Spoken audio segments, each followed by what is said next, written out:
ಬೆಳಗ್ಗೆ ನಾನು 3:30 4 ಶೂಟಿಂಗ್ ಮುಗಿಸ್ಕೊಂಡು ಬರ್ತಾ ಇದ್ದೀನಿ. ಬ್ಯಾಗ್ ತೊಗೊಂಡು ಒಳಗಡೆ ಹೋಗ್ತಾ ಇದ್ದೀನಿ. ಒಂದು ಬ್ಯಾಚ್ ಶೂಟಿಂಗ್ ಹೋಗ್ತಾ ಇದೆ. ಅವ್ರದ್ದು ಬೆಳಗ್ಗೆ ಇದೆ ಶೂಟಿಂಗ್ ಅವತ್ತು. So it was like a school. ನಾವು ಬಂದರೆ ಅವ್ರು ಹೋಗೋದು. ಬಟ್ ಅಲ್ಲೇ ಹೇಳ್ತಾ ಇರೋದು ನಾನು, ಅಟ್ಲೀಸ್ಟ್ ಫ್ಯೂ ಅವರ್ಸ್ ನಮಗೆ ಮಲಗೋದಕ್ಕೆ ಸಿಕ್ತು. But this man and him sir, ಚಿತ್ರದ 2 ನಾಯಕ ನಟರು ಇವರಿಬ್ರು ಸರ್. ಆ್ಯಕ್ಚುಲಿ ಸುದೀಪ್ ಸರ್, ದಾದಾ ಮಾರ್ಕ್ ಸಿನಿಮಾದಲ್ಲಿ ಇಲ್ಲ, ಇವ್ರಿಗೆ ಕೇಳಕ್ಕೆ ಹೋದ್ರಿ ರೀ ಸರ್. ಆ್ಯಕ್ಚುಲಿ ಕೇಳ್ತಾ ಇದ್ದೆ, ಮೇಡಮ್ ಕೇಳಲೇಬೇಕು. ಮೇಡಮ್, ಅದೇ ಸುದೀಪ್ ಸರ್ ಸಿನಿಮಾನ ಡಿಸ್ಟ್ರಿಬ್ಯೂಷನ್ ಮಾಡ್ತಾ ಇರುವಂಥ ಸ್ಟೆಪ್ಪು ನಿಮಗೆ ಹೇಗೆ ಡಿಸೈಡ್ ಮಾಡಿದ್ದು, ಮತ್ತು ಸ್ಪೆಷಲಿ ಮಾರ್ಕ್ಗೆ ಹೇಗೆ ಪ್ಲ್ಯಾನ್ ಆಯಿತು ಅನ್ನುವಂಥದ್ದು ಸರ್ ಸಜೆಷನ್ನು, ಮತ್ತು ಅವರ ಸಿನಿಮಾ ಜರ್ನಿನ ನೀವಿಷ್ಟು ಹತ್ತಿರದಿಂದ ನೋಡ್ಕೊಂಡು ಬಂದಿದ್ದೀರಿ. ಈಗ ಈ ಸ್ಟೆಪ್ ಬಗ್ಗೆ ಮಾತಾಡೋದು ಮೇಡಮ್. ಯಾಕೆ ಸರ್ ಬೇಜಾರು? ಅದು ನನಗೊಂದು ಪ್ಲ್ಯಾಟ್ರಲ್ಲಿ ಬಂದಿದೆ.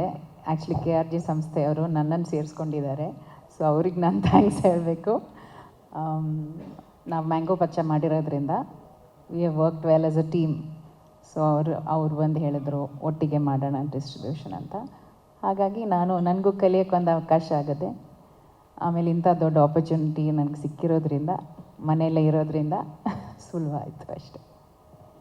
ಸುದೀಪ್ ಸರ್, ಮಾರ್ಕ್ ಸಿನಿಮಾದಲ್ಲಿ ಮಾರ್ಕ್ ನಮ್ಮನ್ನ ಹೇಗೆ ಕಾಡಬಹುದು ಒಂದು, ಮತ್ತೊಂದು ಸುದೀಪ್ ಸರ್ಗೆ ಎನರ್ಜಿ ಅನ್ನೋದು ಯಾವ ಅಂಗಡಿಯಲ್ಲಿ ಸಿಗುತ್ತೆ ಅಂತ ಹೇಳಿ. ಯಾಕಂತ ಹೇಳಿದ್ರೆ ನಿದ್ದೆ ಮಾಡಲ್ಲ, ಅಲ್ಲಿಂದ ಇಲ್ಲಿಗೆ ಇಲ್ಲಿಂದ ಅಲ್ಲಿಗೆ ಜಂಪ್ ಮಾಡ್ತಾನೆ ಇರ್ತೀರಾ, ವರ್ಕ್ ಮಾಡ್ತಾನೆ ಇರ್ತೀರಾ.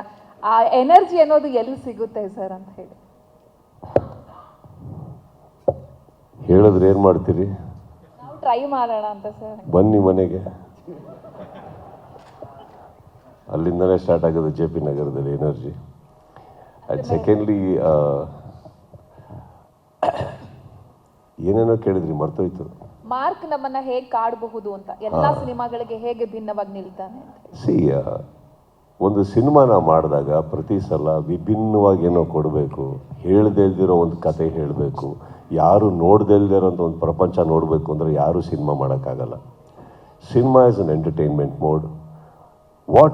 ಹೌ ಮಾರ್ಕ್ ಹೇಗೆ ಹುಟ್ಕೋತು ಅಂತ ಹೇಳಿಬೇಕಾದ್ರೆ ಹೇಳಬಲ್ಲೆ. ಮಾರ್ಕ್ ಹೇಗೆ ಹುಟ್ಕೋತು ಅಂದರೆ ಮ್ಯಾಕ್ಸ್ ಅನ್ನೋ ಒಂದು ಸಿನಿಮಾ ನಮಗೆ ಇನ್ಸ್ಪೈರ್ ಮಾಡ್ತು ವಾಪಸ್. ಆ್ಯಕ್ಚುಲಿ ಏನೋ ಡಿಸ್ಕಷನ್ ನಾನು ವಿಜಯ್ ಕೂತ್ಕೊಂಡಾಗ ಅವ್ರು ಒಂದು ಕತೆ ಹೇಳ್ತಾರೆ ನನಗೆ. ಆ್ಯಕ್ಚುಲಿ ನನಗೆ ಆ ಕತೆ ಎಷ್ಟು ಲೇಯರ್ಸಲ್ಲಿ ಹೇಳಿದ್ರು ಅಂದರೆ ಇವರು, ನಾನು ಅವಾಗ ಫಸ್ಟ್ ಸುಮ್ಮನೆ ಒಂದು ಆ್ಯಂಬಿಷಿಯಸ್ ಆಗಿ ಅವಾಗ ಮಾತಾಡ್ಬೇಕಾದ್ರೆ ಸರ್ ಇದು ಅದನ್ನೇ ಕಂಟಿನ್ಯೂ ಆಗುತ್ತಾ ಅಂತ. ಆಮೇಲಿಂದ ಹೋಗ್ತಾ ಹೋಗ್ತಾ ನಮಗೆ it's a very different film, different character arc. ತುಂಬ ಒಂದು ಎನರ್ಜಿ ಪ್ಯಾಕ್ಡ್ ಸಿನಿಮಾ ಅನ್ನಿಸ್ತು. ಆ್ಯಂಡ್ ಎಷ್ಟು ಬೇಗ ಅವ್ರು ಬರ್ಕೊಂಬಂದಿದ್ರು.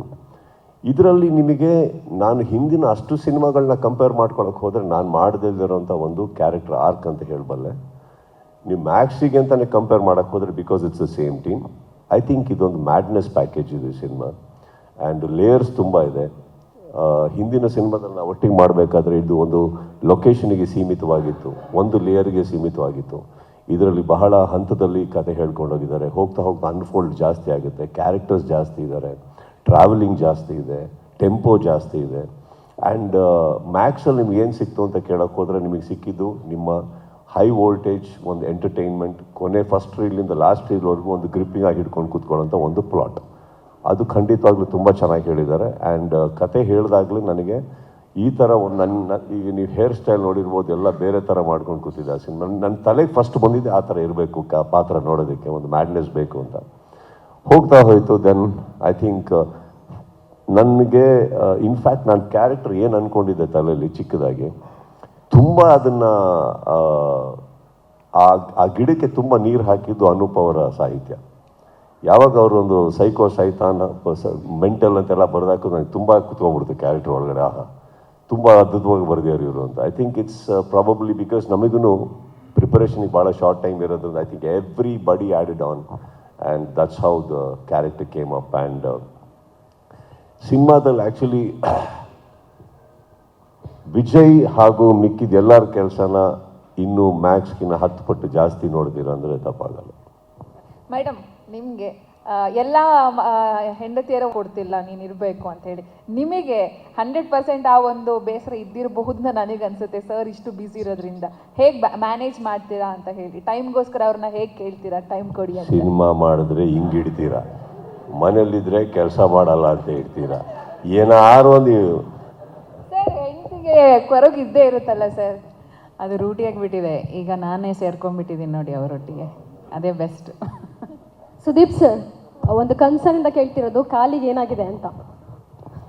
ಅಲ್ಲಲ್ಲೇ ಬ್ಯಾಡದಿ ಜಾಗದಲ್ಲೆಲ್ಲ ತೊಗೊಂಡೋಗಿ ಇಡ್ತಾ ಇರ್ತೀವಲ್ಲ ಅಮ್ಮ, ಯಾವುದೊಂದು ಏಟಾಗಿದೆ ಇನ್ನು ಸರ್, ನಿಮ್ಮ ಈ ಸಿನಿಮಾದಲ್ಲಿ ಇರಬಹುದು, ಜೊತೆಗೆ ನಿಮ್ಮ ಫೀಮೇಲ್ ಫ್ಯಾನ್ಸ್ ತುಂಬಾ ಬೇಜಾರು ಮಾಡ್ತಾ ಇದ್ದೀರಾ ನೀವು. ಯಾಕಂದ್ರೆ ಮ್ಯಾಕ್ಸ್ ಅಲ್ಲೂ ಹೀರೋಯಿನ್ ಅನ್ನೋಂಥದ್ದು ಇರಲಿಲ್ಲ, ಈ ಸಿನಿಮಾದಲ್ಲೂ ಇಲ್ಲ, ಒಂದು ರೊಮ್ಯಾಂಟಿಕ್ ಮೆಲೋಡಿ ಅನ್ನೋಂಥದ್ದು ಏನಾದ್ರೂ ಕೊಡ್ತೀರಾ? ನೋಡಿ ಎಷ್ಟು ನೆಮ್ಮದಿಯಾಗಿ ಕಾಣ್ತಾ ಪ್ರಿಯಾ ಇದ್ದೀನಿ. ಮೇಡಮ್ ಏನಾದ್ರೂ ಕಂಡೀಷನ್ ನೋಡಿ ಎಷ್ಟು ನೆಮ್ಮದಿಯಾಗಿ ಕಾಣ್ತಾ ಇದ್ದೀನಿ, ಆರಾಮಾಗಿದ್ದೀವಿ. ಇನ್ನೊಂದು ನನಗೆ ಭಾಳ ಖುಷಿಯಾಗಿದೆ ಏನಂದ್ರೆ, ಇವತ್ತಿನ ಸ್ಪೀಚಲ್ಲಿ ಅದ್ಭುತವಾದಂಥ ನನಗೆ ಗೊತ್ತಿರೋಂಗೆ ಸ್ಪೀಚ್ ಕೊಟ್ಟಿದ್ದು ನಮ್ಮ ಸಿಂಪಲ್. ಎಲ್ಲಪ್ಪ ಇದೆಯಾ ಹೊರಗಡೆ ಹೋಗ್ಯಾರು. ನಾನು ಅವ್ರದ್ದು ಪರ್ಸ್ಪೆಕ್ಟಿವೇ ಅರ್ಥನೇ ಮಾಡ್ಕೊಂಡಿರಲ್ಲ. ನನಗೆ ಎಲ್ಲರೂ ಮೇಕಪ್ ಹಾಕ್ತಾ ಚೆನ್ನಾಗಿ ಕಾಣ್ತಾರೆ, ಅದರಲ್ಲಿ ಮುಖಕ್ಕೆ ಹಾಕೊಂಡಿರೋದು ಮಸಿ ಬಳ್ಕೊಂಡಾಗ್ಲೂ ಚೆನ್ನಾಗಿ ಕಾಣೋದು ನೀವೇ ಅಂತ. ಇವಾಗ ನನಗೆ ನೀವು ಹೇಳಿದ್ದಕ್ಕೆ ಉತ್ತರ ಸಿಗ್ತಾ ಇದೆ. ಅದನ್ನೆಲ್ಲ ಆ ಥರ ಹಾಕೊಂಡ್ಮೇಲೆ ಪಕ್ಕದಲ್ಲಿ ಯಾವ ಹೀರೋಯಿನು ಬರಲ್ಲಮ್ಮ. ಅವರಿಗೂ ಒಂದು ಆಸೆ ಇರುತ್ತೆ, ಹೀರೋ ಚೆನ್ನಾಗಿರ್ಬೇಕು, ಮೇಕಪ್ ಹಾಕೊಂಡು ಗ್ಲಾಮರ್ ಆಗಿರ್ಬೇಕು ಅಂತ. ಇಲ್ಲಿ ನಮ್ಗೆ ಈ ಪತ್ರಿಕೆಲ್ಲ ಎಸ್ಪೆಷಲಿ ವಿಜಯ್ ಇವ್ರು ಬರೆಯೋ ಕಥೆಗಳಂಗಿದೆ.